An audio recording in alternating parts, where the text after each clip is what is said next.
Hello friends, welcome to crime watch with Harshavardhan. ఒక ఇంటి ముందు పోలీసులతో పాటు ఒక మెజిస్ట్రేట్, వాళ్ళతో పాటు ఒక యువకుడు, కొంతమంది కార్మికులు నిలబడి ఉన్నారు. అందరూ కలిసి ఇంటి లోపలికి వెళ్ళారు. ఇంటి లోపల ఒక కుక్క ఏడుస్తూ మురుగుతూ ఉంది. పోలీసులు ఒకడు, రేయ్ ఆ కుక్కని బయటికి తీసుకెళ్ళిపోండి అంటే పోలీస్ అధికారి ఆ కుక్క వైపు చూశాడు. కుక్క కంట్ల నుంచి కన్నీళ్లు కారిపోతున్నాయి, ఏడుస్తూ మురుగుతోంది. దాంతో అధికారి లేదు ఆ కుక్కని అక్కడే ఉంచండి అని చెప్పాడు. వీళ్లతో పాటు వచ్చిన యువకుడు ఆ ఇంట్లోని హాల్లో ఒక చోట నేలపైన చూపించాడు. కార్మికులు ఆ నేలపైన ఉన్న టైల్స్ని తొలగించి తవ్వడం మొదలుపెట్టారు. అలా 2 గంటల పాటు తవ్వారు. తవ్వుతున్న సేపల్లా కుక్క ఏడుస్తూనే ఉంది, మురుగుతూనే ఉంది. అలా 2-3 గంటలు తవ్విన తర్వాత 5 అడుగుల లోతు గొయ్యి తవ్వారు. ఆ గోతుల నుంచి 3 డెడ్ బాడీలు బయటపడ్డాయి. ఒక డెడ్ బాడీ ఆ కుక్క యజమానిది, 2వ డెడ్ బాడీ యజమానురాలిది, 3వ డెడ్ బాడీ వాళ్ళ కూతురిది. కానీ ఇక్కడ పోలీసులకు ఒక విషయం అర్థం కాలేదు. సీన్ ఆఫ్ అఫెన్స్ను బట్టి ఆ 3 డెడ్ బాడీల మీద, ఒంటి మీద అనేక గాయాలున్నాయి. దాంతో ఆ 3 హత్యకు గురయ్యారని పోలీసులు నిర్ధారించుకున్నారు. కానీ అందరికీ అర్థం కాని ప్రశ్న ఏంటంటే, మరి హంతకుడు కావచ్చు, హంతకులు ఆ ఇంట్లోకి ప్రవేశించినప్పుడు ఆ కుక్క ఎందుకు మొరగలేదు అన్నది వాళ్ళ ప్రశ్న. సరే, పోలీసులు 3 డెడ్ బాడీల్ని పోస్ట్మార్టం నిమిత్తం ప్రభుత్వ ఆసుపత్రికి తరలించారు. మరి ఆ కుక్క ఎందుకు మొరగలేదు, హంతకుడు ఎవరు అన్నది ఈ వీడియోలో తెలుసుకుందాం. ఈ నిజమైన సంఘటన కర్ణాటక రాష్ట్రంలో జరిగింది. బెంగళూరులోని తిలక్ నగర్ పోలీస్ స్టేషన్కి గత నెల అంటే జనవరి 27వ తారీఖు అక్షయ్ కుమార్ అన్న యువకుడు, వయస్సు 24 సంవత్సరాలు, పోలీస్ స్టేషన్కి వెళ్ళి, సార్ నా తల్లి, తండ్రి, చెల్లెలు కనిపించట్లేదని మిస్సింగ్ కంప్లైంట్ ఇచ్చాడు. పోలీసులు అసలు ఏం జరిగిందో చెప్పమంటే, సార్ నా పేరు అక్షయ్ కుమార్, నా తండ్రి పేరు బాలరాజ్, తల్లి పేరు జయలక్ష్మి, వయస్సు 50 సంవత్సరాలు, నా తండ్రి వయస్సు 52 సంవత్సరాలు, నా చెల్లెల పేరు అమృత, వయస్సు 17 సంవత్సరాలు. నిన్న అంటే జనవరి 21వ తారీఖు నా తల్లికి ఆరోగ్యం బాగలేకపోతే నా తండ్రి, చెల్లెలు ఇద్దరూ నా తల్లిని వెంటబెట్టుకుని ఇక్కడ ఉన్నటువంటి జయదేవ్ అన్న హాస్పిటల్కి వెళ్తామని నాతో చెప్పారు. నేను మరుసటి రోజు అంటే ఈరోజు జనవరి 27వ తారీఖు జయదేవ్ హాస్పిటల్కి వెళ్ళాను. అక్కడ నా తల్లిని, తండ్రిని, చెల్లెల్ని చూడాలని అక్కడున్న ఆసుపత్రి రిసెప్షన్లో అడిగితే వాళ్ళు మొత్తం అంతా చెక్ చేసి అసలు జయలక్ష్మి అన్న పేషెంట్ ఎవరు మా హాస్పిటల్లో జాయిన్ కాలేదు అని చెప్పారు. మరి నా తల్లి, తండ్రి, చెల్లెలేమో ఈ జయదేవ్ హాస్పిటల్కే వెళ్తున్నామని నాతో చెప్పారు. కానీ మరి ఎక్కడికి వెళ్ళారో నాకు తెలియదు. ఏం చేయాలో దిక్కుతోచిన పరిస్థితిలో నేను పోలీస్ స్టేషన్కి వచ్చి మీకు కంప్లైంట్ ఇస్తున్నానని పోలీసులతో అన్నాడు. పోలీసులు సరే అని కంప్లైంట్ అది నమోదు చేసుకున్నాడు. ఆ తర్వాత అక్షయ్ కుమార్తో, సరే వాళ్ళ 3 ఫోన్ నంబర్లు ఇవ్వు అని అడిగాడు. మరి అక్షయ్ కుమార్ కావాలని తప్పు చేశాడో లేకపోతే యాదృచ్ఛికంగా జరుగుతుందో తెలియదు. కానీ తండ్రి ఫోన్ నంబరు, తల్లి ఫోన్ నంబరు, చెల్లెల ఫోన్ నంబర్తో పాటు తన ఫోన్ నంబర్ కూడా ఇచ్చాడు. పోలీసులు ఈ నలుగురు ఫోన్ నంబర్లని సర్విలాన్స్లో పెట్టారు. ఆ తర్వాత ఇన్వెస్టిగేషన్ చేయడం మొదలుపెట్టారు. పోలీసుల ఇన్వెస్టిగేషన్లో ఒక విషయం బయటపడింది. జనవరి 20వ తారీఖు ఈ 4 ఫోన్లు ఒక చోట లొకేషన్ ఆన్లోనే ఉన్నాయి. కానీ కొద్దిసేపు అయిన తర్వాత తండ్రిది, తల్లిది, చెల్లెలది లొకేషన్ ఆఫ్ అయిపోయాయి. కానీ అక్షయ్ కుమార్ లొకేషన్ మాత్రం ఆన్లోనే ఉంది. పోలీసులకి ఈ విషయం ఎక్కడో బోధపడలేదు. దాంతో అక్షయ్ కుమార్ని పోలీస్ స్టేషన్ పిలిచి, ఏంటయ్యా నిన్న మీ 4 లొకేషన్లు ఒక చోట ఉన్నాయి, కానీ కొద్దిసేపు అయిన తర్వాత నీ తండ్రిది, తల్లిది, చెల్లెలది లొకేషన్ ఆఫ్ అయిపోయింది, నీది మాత్రం ఆన్లోనే ఉంది, ఎందుకు అంటే, అక్షయ్ కుమార్, సార్ అంటే నిన్న నా తల్లికి ఆరోగ్యం బాగలేకపోతే దగ్గరలో ఉన్న మెడికల్ స్టోర్కి అందరం కలిసి వెళ్ళాము అని చెప్పాడు. మరి అందరూ కలిసినప్పుడు వాళ్ళ 3 లొకేషన్ ఎందుకు ఆఫ్ అయింది, నీది ఎందుకు ఆన్లో ఉంది అని అడిగేసరికి అక్షయ్ కొద్దిగా తడబడ్డాడు. దాంతో పోలీసులు ప్రశ్నల మీద ప్రశ్నల వర్షం కురిపించారు.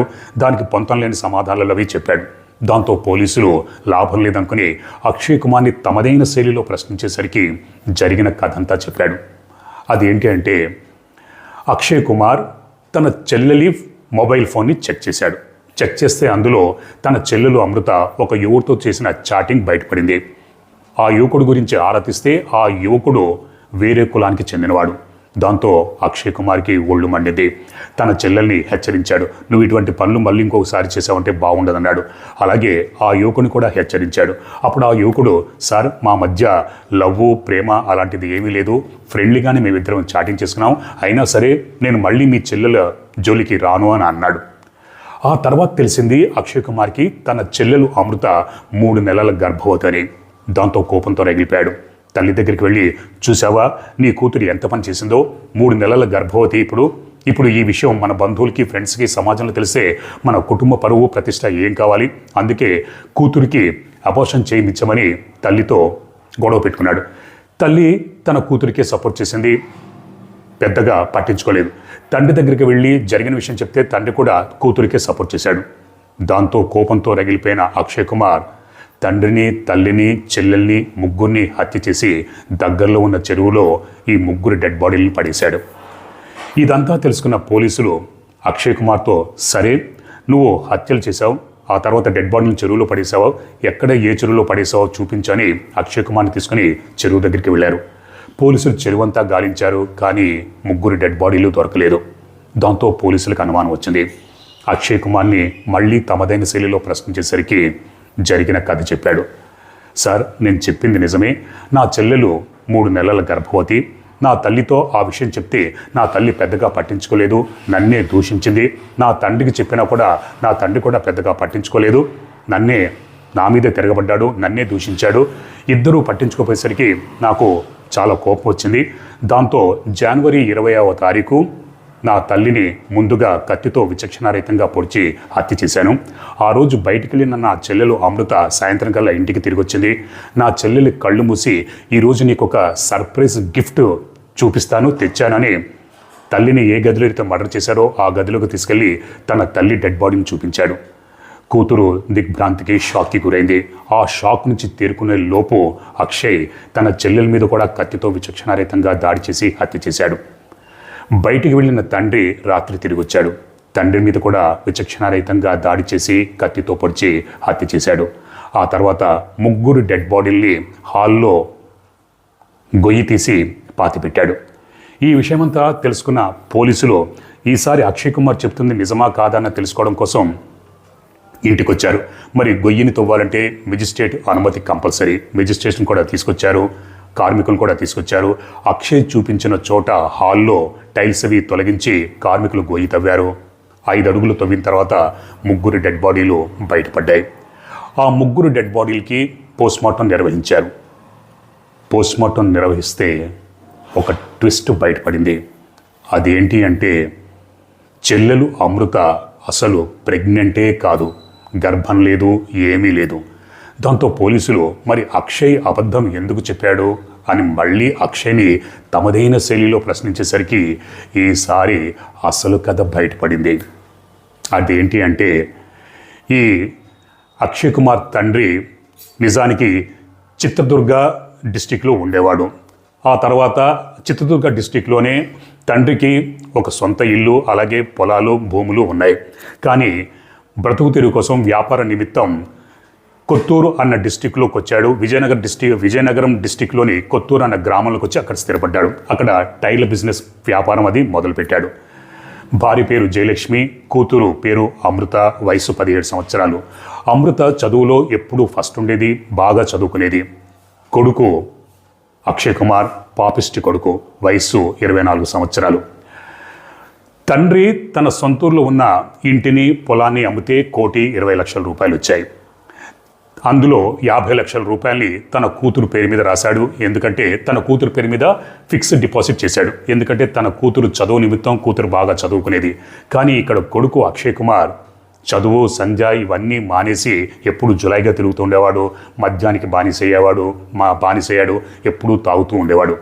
తన చెల్లెలు పేరు మీద 50 లక్షల రూపాయలు ఫిక్స్డ్ డిపాజిట్ చేశాడన్న సంగతి తెలుసుకున్న అక్షయ్ కుమార్ తండ్రితో, మరి నా చెల్లెలకి అంటే మీ కూతురికి 50 లక్షల రూపాయలు డిపాజిట్ చేశారు, మరి మిగతా డబ్బు నాకు ఇవ్వండి, నేను కూడా ఏదన్నా వ్యాపారం అది పెట్టుకుంటానంటే తండ్రి అక్షయ్ అంటే తన కొడుకుని మందలించాడు. నువ్వు ఎప్పుడు చూసినా జులైగా తిరుగుతూ ఉంటావు, ముందు ఆ తాగుడు మానేసేయి, ఏదైనా ఉద్యోగం చూసుకో, మంచిగా మారిన తర్వాత మిగతా డబ్బు నీ పేరు మీద నేను ఫిక్స్డ్ డిపాజిట్ చేస్తానంటే దానికి అక్షయ్ ఒప్పుకోలేదు. గొడవ పెట్టుకున్నాడు. తండ్రి మాత్రం ససేమీరా అన్నాడు. కూతురు అంటే నీ చెల్లెలు బాగా చదువుకుంటుంది కాబట్టి దాని ఉద్యోగం నిమిత్తం, దాని చదువుల నిమిత్తం నేను ఫిక్స్డ్ డిపాజిట్ చేశాను.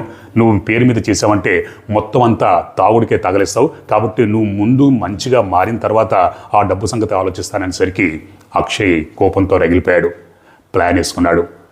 తన తండ్రిని, తల్లిని, చెల్లెల్ని ముగ్గురిని చంపేస్తే ఆ 1,20 లక్షల రూపాయలు తనకే దక్కుతాయని నిర్దాక్షిణ్యంగా జనవరి 20వ తారీఖు ముందుగా తన తల్లి మీద కత్తితో దాడి చేసి విచక్షణారహితంగా నరికి హత్య చేశాడు.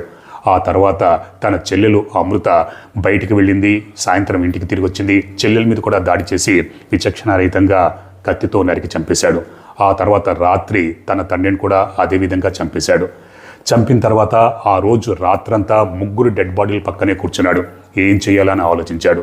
ఇక్కడ అక్షయ్ కుమార్ జులైగా తిరుగుతూ మద్యానికి బానిసై సినిమాలు ఇవన్నీ ఎప్పుడు చూస్తుండేవాడు. క్రైమ్ వెబ్ సిరీస్, క్రైమ్ సినిమాలు ఇవన్నీ బాగా చూస్తూ ఉండేవాడు. దాంతో తాను చూసిన సినిమాల ప్రభావం చేత, క్రైమ్ వెబ్ సిరీస్ ప్రభావం చేత ఈ 3 డెడ్ బాడీల్ని చట్టానికి, పోలీసులకి ఎవరికీ దక్కకుండా చేయాలనే ఉద్దేశంతో ఆ రోజు రాత్రంతా ప్లాన్ వేసుకుని మరుసటి రోజు అంటే జనవరి 27వ తారీఖు బయటికి వెళ్ళాడు. బజారుకు వెళ్ళి టైల్స్ కట్ చేసి మిషన్ని తీసుకొచ్చాడు. ఆ రోజు రాత్రి హాల్లో టైల్స్ని తొలగించి 5 అడుగుల గోతిని తవ్వి ఆ గోతిలో తండ్రిని, తల్లిని, చెల్లెలు డెడ్ బాడీని అందులో పాతి పెట్టేసేసి పూడ్చి మళ్ళీ టైల్స్ని యథావిధంగా చేసి అదే పోలీస్ స్టేషన్లో అదే లొకాలిటీలో ఇస్తే అనుమానం వస్తుంది, తన గుట్టు రట్టవుతుందన్న ఉద్దేశంతో కొత్తూరు నుంచి 300 కిలోమీటర్లు ప్రయాణించి బెంగళూరు సిటీకి వచ్చి తిలక్ నగర్ పోలీస్ స్టేషన్లో కంప్లైంట్ ఇచ్చాడు. పైగా ఒక కట్టుకదల్లాడు. దానికి తన తల్లి ఆరోగ్యం బాగలేదు, అందుకే తండ్రి, చెల్లెలు తన తల్లిని తీసుకుని ఇక్కడ ఉన్నటువంటి జయదేవన హాస్పిటల్లో వచ్చి చూపించుకుంటామని ఒక కట్టుకథలు నల్లాడు. కానీ పోలీసులు ఆ కట్టుకథల్ని ఛేదించారు. మరి ఇక్కడ కుక్క ఎందుకు అరవలేదంటే, పరాయి వ్యక్తులు ఎవరైనా ఇంట్లోకి ప్రవేశిస్తే జనరల్గా కుక్కలు అరుస్తాయి. కానీ ఇంటి మనిషే ఇంట్లోని వాళ్ళనే హత్య చేసేసరికి ఆ కుక్క మొరగలేదు. ఒకవేళ మొరుగుంటే చుట్టుపక్కల వాళ్ళకి తెలిసేది. తన యజమాని కొడుకే ఈ విధంగా చేయడంతో ఆ కుక్క మొరగలేదు. అందుకే ఏడుస్తూ అక్కడే 3 రోజుల పాటు ఉంది. జనవరి 31వ తారీఖు పోలీసులు ఆ ఇంట్లో ఆ టైల్స్ని తొలగించి తవ్వేసరికి 3 డెడ్ బాడీలు బయటపడ్డాయి. ఆ తర్వాత పోలీసులు అక్షయ్ కుమార్ మీద మర్డర్ కేసు నమోదు చేసి జైలుకు పంపించారు. ఈ కేసులో అక్షయ్ మేనమామది కూడా పాత్ర ఉందన్న సంగతి పోలీసులు తెలిసింది. ఆ ప్లాన్లో తాను కూడా భాగమైన సంగతి తెలుసుకున్న పోలీసులు మేనమామను కూడా అరెస్ట్ చేశారు. అతని మీద కేసు నమోదు చేసి జైలుకు పంపించారు. సరే, చట్టం తన పని తాను చేసుకుపోతుంది. 3 త్రిబుల్ మర్డర్ చేసిన అక్షయ్ కుమార్కి తప్పకుండా జీవిత ఖైదు పడుతుంది. అదృష్టం బాగుంటే మరణశిక్ష, ఉరిశిక్ష కూడా పడుతుంది. కానీ ఇక్కడ ఒక కొడుకు నిర్దాక్షిణ్యంగా డబ్బు కోసం 1,20,00,000 రూపాయలు తన పేరు మీదకి తన సొంతం చేసుకోవడం కోసం ఎప్పుడూ తాగుడుకు బానిసై జులైగా తిరుగుతూ తల్లిని, తండ్రిని, చెల్లెల్ని హత్య చేశాడు. ఇప్పుడు జైలు పాలయ్యాడు. ఆ 1,20,00,000 రూపాయలు రావు, భవిష్యత్తు అంధకారం. మరి జీవితాంతం జైల్లో తప్పకుండా ఉంటాడు. నేను చెప్పినట్టు అదృష్టం బాగుంటే ఉరిశిక్ష కూడా పడుతుంది. ఇటువంటి కొడుకు ఉన్నా ఒకటే, లేకపోయినా ఒకటే. అందుకే ఒక కవి అన్నాడు, జాలి గుండెలేని కొడుకు కన్నా కుక్క మేలు రాని. కనీసం ఆ ఇంటి కుక్క విశ్వాసంతో ఆ 3 తన యజమానులు అందరూ హత్య గురయ్యేసరికి ఏడుస్తూ ఏమీ తినకుండా 3 రోజుల పాటు అలాగే ఉంది. మరి ఆ కుక్క పరిస్థితి ఎలా ఉందో ఏంటో భగవంతుడికే తెలియాలి. మీరేమనుకుంటున్నారో మీ అభిప్రాయాన్ని కామెంట్స్ రూపంలో నాకు తప్పకుండా తెలియజేయండి. మరో నిజమైన క్రైమ్ స్టోరీతో నేను మళ్ళీ మీ ముందుంటాను. అప్పటిదాకా మీరు, మీ కుటుంబ సభ్యులు క్షేమంగా, సురక్షితంగా, అప్రమత్తంగా ఉండాలని కోరుకుంటూ మీ హర్షవర్ధన్.